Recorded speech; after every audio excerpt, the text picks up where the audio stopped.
Hi everyone, Damian from Vanport Mechanical and Fire Sprinklers.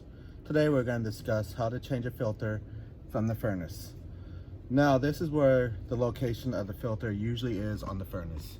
Right before you get to the coil or right before you get to your blower on your furnace or air handler. So what you're going to do is you're going to pull this off for this model. Just go ahead and just pull it off.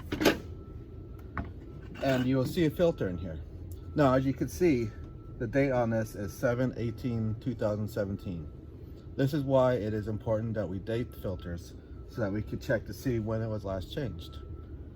It's been a few years on this one. Let's take a look to see how it looks. As you can see, it's pretty plugged up, but you can still kind of see light through it. So it's actually not that bad, but it still needs to be changed. So what we're going to do is take this new filter, and again, make sure you date it.